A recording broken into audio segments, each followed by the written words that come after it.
Nasigi yam waraba sahi ani ohum manipur gi asum aina manipur gi ta thok kriwa class sigi maram da ko yam waraba community ani makse yam warak pa matam da achobro lawri muslim ne ba zabiren dan tham gi yam sumi adu khagna tana khoi gi manipur da hojik semi ba anoba sarkar se masi semak pa matam da khoi na ure hojik Baitegi Saitigi CM Chief Minister Deputy CM da Koigi Kuki family da ko ama pire Naga family da ma pire adu di Muslim wat hori bo ko yes adu di masi pifam thoi ala ai gi mota di pira kan yan sulei pifam thoi adu ga pira kan haibel sulei maram di hojik minister expansion to bagi kana kana oirak da ge yam lei hori koigi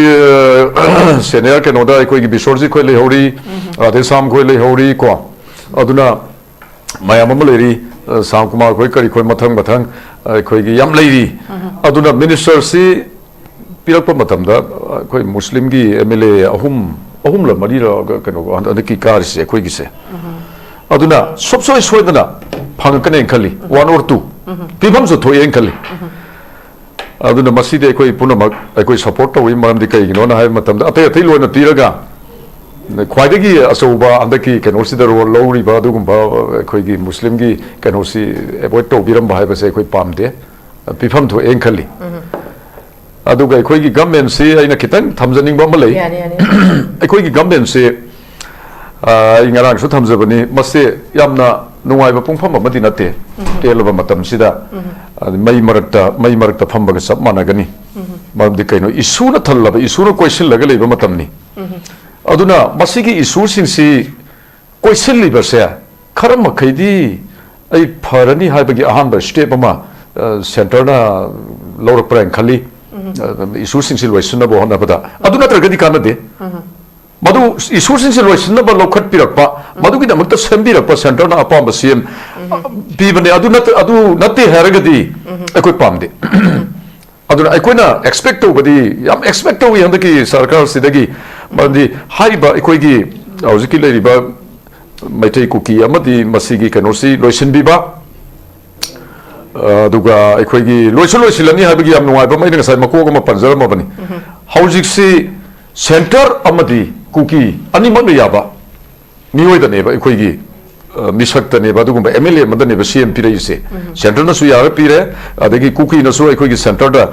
ma oi bi ha bagi adugum bagi manung da kai gumba ma kai kano lai ha bagi port mai khoi na sum ta ba phangjei how far madu sumbi ai sum da bi madu madi ai khoi na kano to gutai aduna ani mang na yara bani na ani mang na yara ha basi yam clear oi amarom da di mandi kari gi no na hai matam da ngarang mathak na han phau dai nga sai tham ho bro thamjara mab ngarang mathak na han phau gi matam sida ai khoi gi kuki im na maitai da supporter ro have stand lay bani masam farm stand moin aduna makhoi gi di union territory or separate administration na kana maitai ga sarkar se moi maitai da supporter ro ai khoi sarkar sem be yaw ro ai khoi gi MLA to yaw ro have kuki gi stand ni kuki gi stand si ngarang di kai he masida kai hi ba si masi aphaba khongthang amane nei khali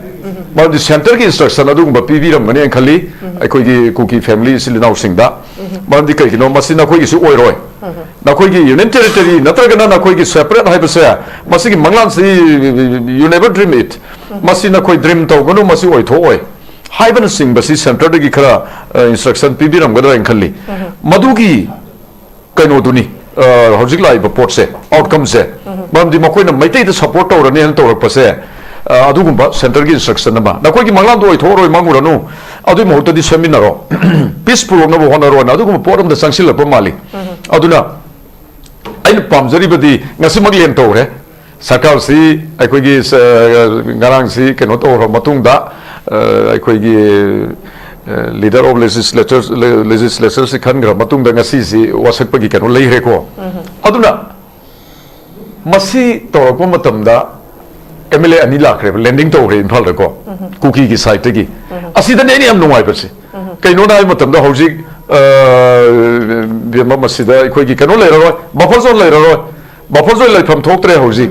aduga ai khoi gi free movement ya da sing tam adagi sing tampak ka tayo na ba sida makoy na masi makoy na semsa ba iwan ko buffer zone na kana ko mamay tayo mutana madu expect to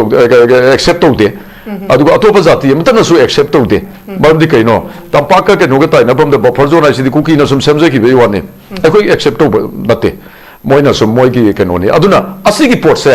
makoy na su ya ba leader ma khallabani na plus center na su ya rabani na buffer zone lai roi ha ba ki thaza ba lai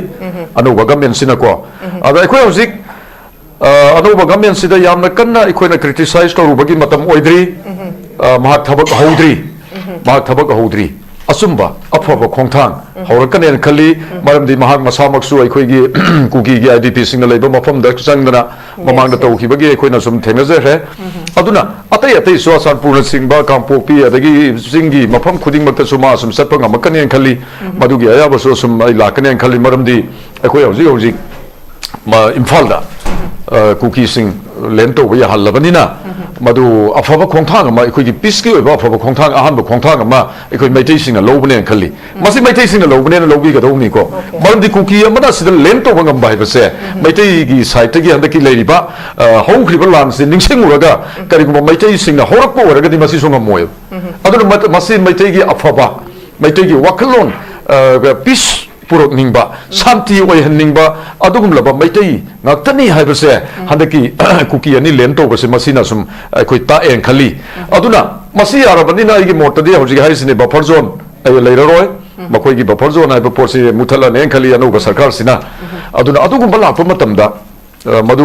miyam expect to hoji aduni maldi kaino aduga national highway da movement yadri base masi athuba matamda sum yarane khali marmdi center amadi kuki ani magna yaba leader se akhoi gi lak pasimak akhoi laibak phayen khali aduna मसीगी पुंगफम से अखोई गायमिनरकांदा मतमदुदा थबकता ओंथोकपिरागना yes सरकार सी फई हाइबसी प्रजा पुनमना some support लाकनी अदुगा करिगुंबा ओना तैनबदा ngसाइगी मखोइबुना संगबया हनबा अखोइबुना संगबया दबा हाइबगी port का सी करिगुंबा लाखरबा अदगी सरकार सी लेना लेना हाईवे का से सम फ्री हेक इओइ ओइरक्तबा अदुगुंबा मतमदुदा ओइना सरकार सिगी मखोइसी थबक तौद्रे मखोइसी कनो तौद्रे नेम सेक की ओरे हाइबन सिंग बसी मतम दु दोने क्रिटिसाइज तौबा दरकार लें खली अदो हौजी की ओने दी महाक वासक फोब लौद्री अदुना महाक फई अनौब सीएमसी फई नत्रग फते महाकी सरकार महाना लुसिंग बसी फई नत्र फते सिंग बसी अखोइना खितंग नैनबगी मतम सी खितंग गनमली एं खली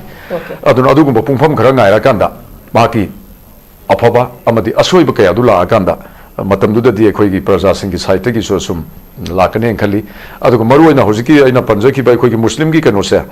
मसी पिफम थोइ मसी मसी 100% पिफम थोइ पीसु पिरकने खली मरदे होजिक एक्सपांड तौद्री को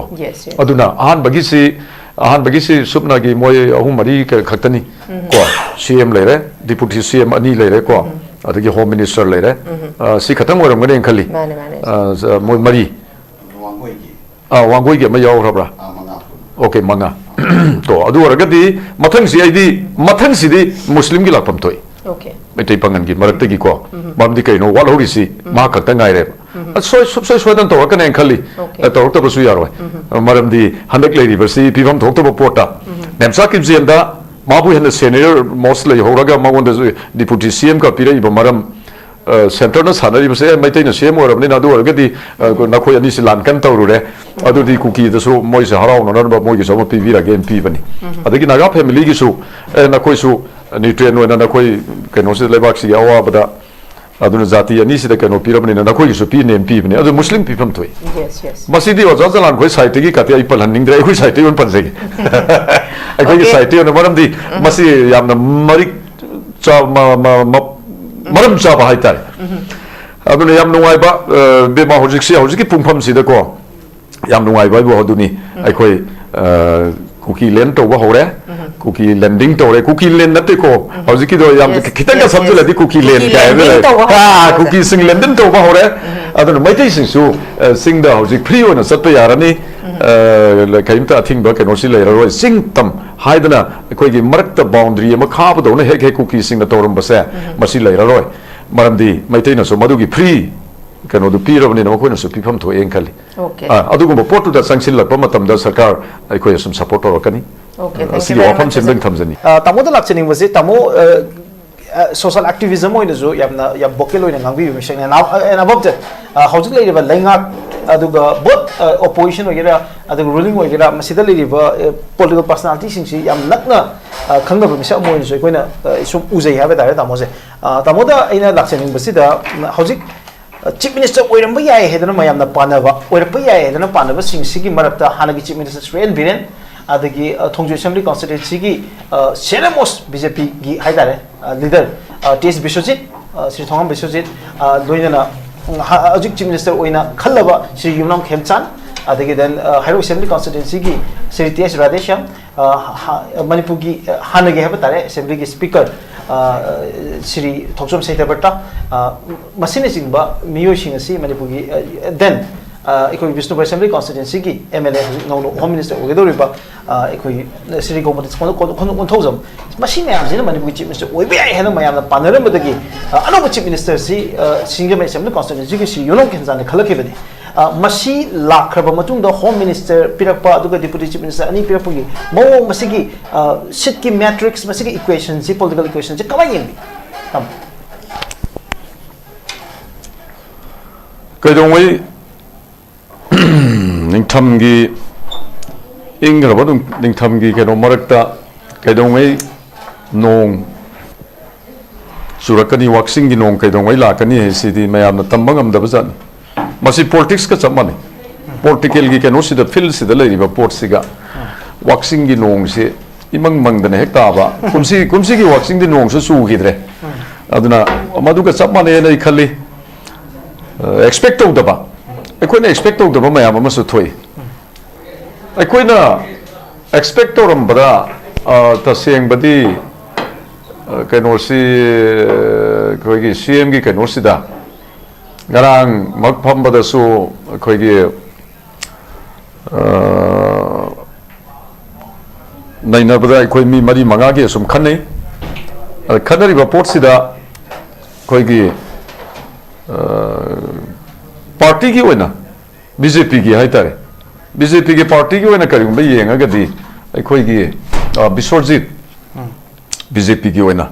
party gi oina yenga gadi party gi senior hai gadra natraga keno hai gadra khara farm stand keno hai gadra aduga aikoigi khwaidagi liraba amadi manam leibak ta adriba CM oiba yaba mi singi marakta hairagadi Govindas Konthojam masi senior most kanoni aikoigi politician amani masi aduna mangonda su aikoi pirakpa yai habigi thajaba se sum leirami aduna masidi matamna purokpani adugu center na koigi BJP gi leader singna asina phai haina khalai basigi maram leirambe yai taseng badi aikoi di hojik leiriba tam si maram sadna down to ki ba sarkar ni na koigi Biren sarkar se Biren gi keno si aikoi gi XCM Biren gi government si maram isa sadna aikoi gi kuki singi khara allegation adugumba mamala ko khotpadai tawhi banina aduna telaba thatare nipan gi matam khakta ngairaba loigadorba sigi sarkar sidi asum hanagi akhoi gi CM sida sum torokpana phai ka nai khoi de sum khan bahai tar hanagi CM sida sum maramdi manipur gi oina mana thoidona mangna na ba ma tawba se khoi thenaraktri aduna kari maram gi no masi kuki ne ya de haibagi port khatani ro mangun to khribi allegation se tawbadi magi maral di nataba koigi hadaki thokri balan sina maram oraga ma dasa ta ki be wani tasing badi mana tari bada sasi or zazalan tapam thokte bandi kai non haib matamda koigi civilian singi mei thaba ba mei tagi ho basi so kuki na ho ki bani the mi hat po basi kuki na ho ki bani mayam na khang da bagi wani koigi May 3 ka na 2023 gi May 3 da moi gi ada ho ki bani ka na haibe wani adu gi mang da ho re 29 April 2023 da koigi thingang phai da leiba mai tai gi laisang amata netchin na kauksin na ka tau gi basi matam du sum ho re sorry aduna madu ipan panade ai khoi singna aduna May 3 da dangrau na makhoi da torbung da tau gi ba adudagi sum May 3 habi wani 29 April la ka tau gi ba ka tu ai khoi madu record lei madu ningsing be yai aduna तसेंबगी CMC अखोई हानगी CMC दा Mohan पिरकद्रा हाइबगी थाजबसी लेरंबनी अदुबो पिरखिद्रे then अखोई थोंजूगी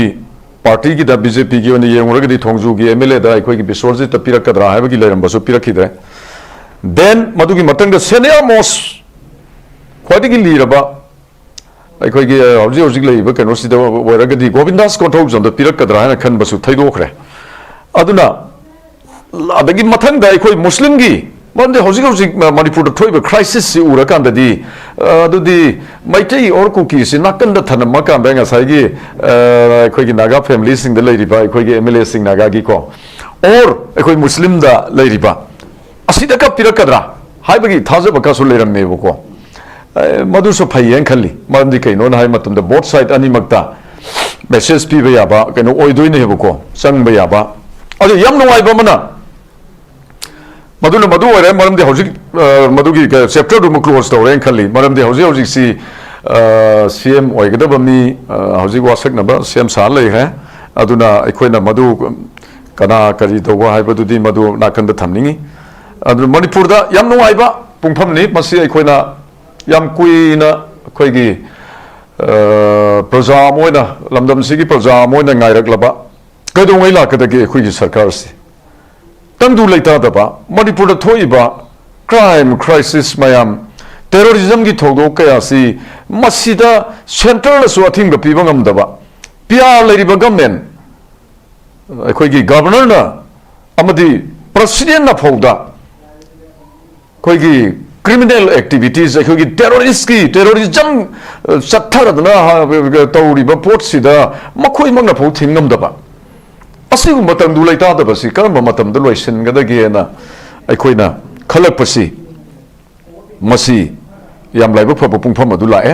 प्रजाना पांबा popular government हाइबदु हौजिक अखोइगी लाए हाइदना अदुना याम नुंगाइबा पुंगफम अमा मसी जजलान ओइ अन खल्ली अदुना मसीदा दरकार लेरिबदी अखोइना हौजिक सी मसीगी नुंगाइबा हौजिकसु फोंदोक लोइदरी को इबन अखोइ फोंदोसु नुंगाइ प्रजा पुनमक मरमदि कैनो इंग सिगना सरकार मलागा इंग सिगना अखोइगी कैनोसि प्रजा सिंगसे अमुक्तंग शांति द लेबा हाइबसि मियाम पुनमक सि पामनरगा लेबनी अदुना हौजिक संगसिलिबा हौजिक गवर्नमेंट मलाबनिना सोयदन शांति की लंबी सिर संगसिलने खल्ली अदुगी मथक्ता हौजिक सेमिबा सरकार असि अखोइगी कुकी याउना कुकी सिंगना याना खनब लीडर अमसु ओय मरमदि अखोइ खंगी मसे हौजिक निंबुंग assume गांगनाबसु जजलान assume हौरे मरमदि canoe हाइबा मतमदा हौजिक सेमिबा कैनोसि हौजिकी अखोइगी मैतैगी leader same ओइगदोरिबसि महाक्सि अखोइगी कुकीगी साइटगी सु याबा कुकीना अखोइगी सेंटरदा अखोइगी करिगुम सरकार सेमगदि मासि ओइहनबियो हाइबगी अदुगुंबगी कैनो तौई खोलिगी का हाइबगी कैनोसि सुम निंबुंग गांगनाबदा सुम ताजबा हाइतारे अदुना कुकी का सो सुम यानबा नुक्सिनबा अदुमाइना मरमदि करिगिनो हाइ मतमदो जजलान मिराज कुइद्री ngarang mathang na han phobadi ngarang gi mathang na han phobadi kuki gi leiriba organization sing ko manung oi be mapan oi bi ko su group sing leiriba punamak sina kuki MLA sing si maitai dam ta support oi yaro yasi stand ni farm stand nam leibani miras aduna karigino ngarang mathang na han phobda madugi farm stand leiramaga ngarang khatang dak launa Meitei के नोदस support हो गया रोय मैतई के लोइना सरकार seminar रोय अदुना अखोई UT और separate administration अम सेंद्री बफोबदी अखोई करीमत मदुदा अखोई की कनो लेते हाइदन मखोई की फार्म स्टे ने लेरमगा ओके यस नरां खतन तो पसे मसीना ताकपदी मिराज मखोई बात तार कमाली मरमदि कैनो मखोइना तालिबा अखोइगी कैनो से फंगरोय हाइबगी पोट अमा भाप तारकपा प्लस अदुना मरम ओरगा अखोइगी मैतैगी कैनोदा सपोर्ट ओरगा सरकार से सेमिनार प माली अदुना मसीदा नुवाइबदी करिनो हाइब मतमदा अखोइगी हौजिकसी यम नुवाइबा मा इसादा फील तौरिसे गसी कुकीगी MLA अनि इम्फाल लैंडिंग तौरे वासकदोरे मसी यम नुवाइ मोस्ट वेलकम मखोइ वेलकम तौई अदुना मसीदी नो आइसी करिगिनो हाइब मतमदा मिराज हौजिक सेमैबा पोसी कोइ सेंटर ने याबा मीनी को सेम वासक का दोरी से प्लस कुकी ने याब नेबा अनि सिगी कनो सि ताब मतम दा अखो द नुवाई बम को फिल तोवेबा मम दि कइनो मखो सु इम्फाल लेन तोवे अदु ओरगदि मैथै सिंसु सिंग द लेन तोबा यारनी मसिग यम नुवाई दा तमो अरोय बोइन आइगे तमो दम तलाक सरम के अदुगा यम तेन तमो पखुम पिरक कने थाजे यस हाउसिंग चीफ मिनिस्टर सी अखोय की सिंगम असेंबली कॉन्स्टिट्यूएंसी की एमएलए श्री युनांग खंचान ओइरनी अदुगा डिप्यूटी चीफ मिनिस्टर अनि अमदि कुकी अमदि नगादो ओइदोरे देन नरांग लाथोपसिदा यम की मिनिस्टर रंग यावरी Shri Govindas Panthoujam probable chief minister or way na partner sing money in a very short time mas or adra gana mam tani madagi mahon the home minister pisala pose housing railway state ki law and order ki achoba problem ni law and order ki chawba problem ji ki marakta home minister se ekoi Sri Govindas ko the pirak pose masi one thok chi kamai ni yes madu ai pifam tho en so khali maram di ekoi di CM ekoi praja na expect over se manipur ki praja miyam na CM one expect over ni if hanagi ekoi ki CM sida karing ba pira ga di fare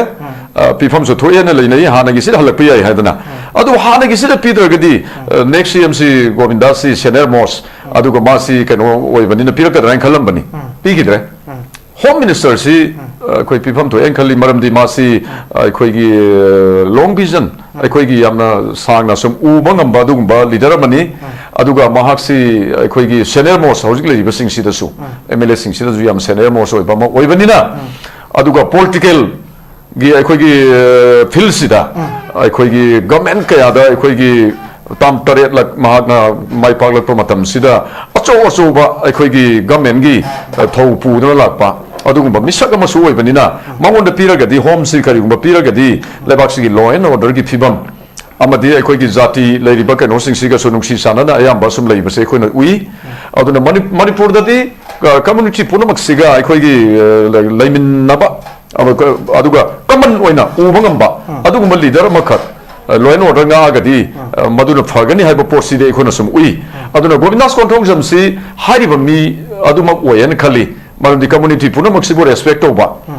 community puna maksibu mahag izzat over dugumba leader man yang khali aduna mangon da pira pusi yam phazan sum men khali okay thank you very much I mean thanks uncle jalan lak sake makha chatha boina oza Kapoor da lak sake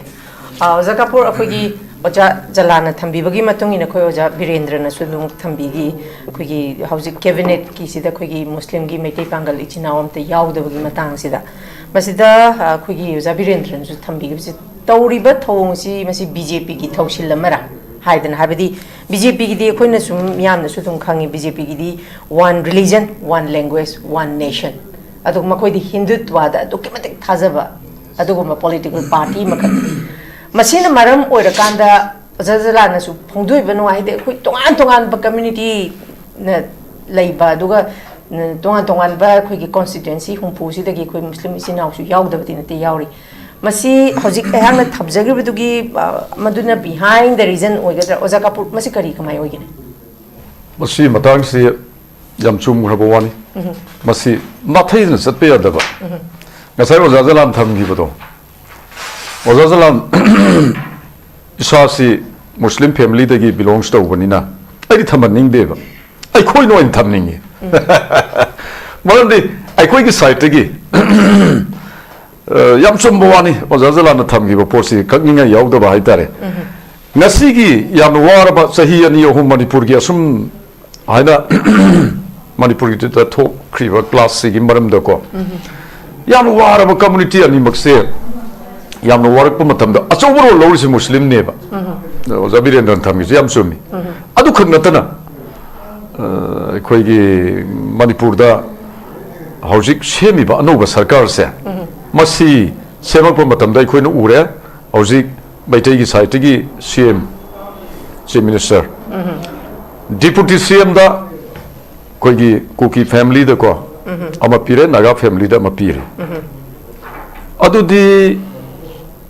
muslim wa lori bo ko yes adu di masi pifam thoi ala gi mota di pira kan ensu le pifam thoi aduga pirakani haibel sulai maram di hojik minister expansion to bagi kana kana oirakada ge yam lei hori koi gi senior ke noda koi gi bisorji khoi lei hori radhe sam khoi lei hori ko aduna mayam am leri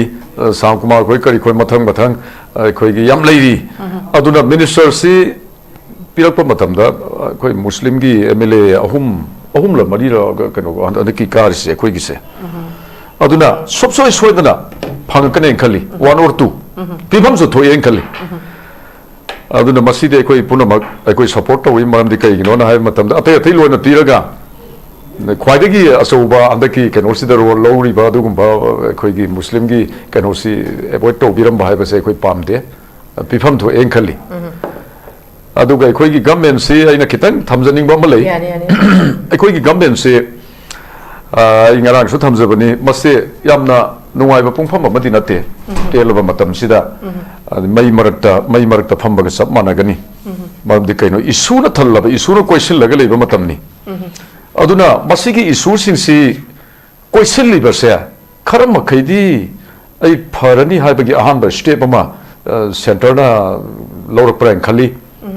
isu singsi loisna bo hona bada aduna targadi kana de madu isu singsi loisna ba lokhat pirakpa madu gi damakta sembirakpa center na apamba sim bibane adu natte haragadi akoi pamde aduna aikoina expect to badi yam expect to yandaki sarkar sidagi mandi haiba aikoigi auziki leriba maitai kuki amadi masigi kanosi loisin biba aduga aikoigi loisilani habagi yam nuai ba mai ngasai makoga ma panjara ma bani haujik si center amadi kuki ani mag yaba nioi da neba aikoigi misak tane ba dugumba MLA madane ba CM pire ise center na su yara pire adagi kuki na su aikoigi center da ma oi bi ha ba gi adugumba gi manung da kai gumba ma kai kano lai ha ba gi port ma aikoina sum ta ba phangjei how far madu sumbi ai sum da bi madu ma di aikoina kano to bitai aduna ani mangna yara banina ani mangna yara ha ba si yam clear oi amarom da di mon di kari gi no na hai matam da ngarang mathak na han phau dai ngasai tham hobro thamjara mab ngarang mathak na han phaugi matam sida aikoigi kuki imta na maitai da supporter ro have stand labor nisum farm stand moin aduna makoigi di union territory or separate administration natana maitai ga sarkar semoi maitai da supporter ro aikoi sarkar sem bi yaw ro aikoigi MLM to yaw ro have kuki gi stand ni kuki gi stand si ngarang di kai he masida kai hi ba si masi aphaba khongthang amane lai khali the center ki instruction adu ba pv ram mane khali aikoi gi kuki family silinau singda man di kai no masina khoi gi su oi roi na khoi gi union territory natraga na khoi gi separate hai basa masi gi manglan si you never dream it masina khoi dream to gono masi oi tho oi haiban sing basi center gi khara instruction pv ram ga khali madu gi kaino duni hojik lai ba port se outcome se man di makoi na maitai da support to rani han to rak pase adugumba center gi instruction na na koi gi manglan doi thoroi manguranu adu mohta di seminar ro peaceful na bo honaro na adugumba forum da sangsil pa mali aduna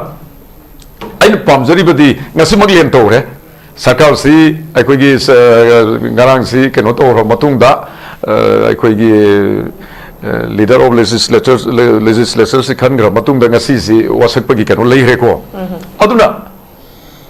masi to ko matam da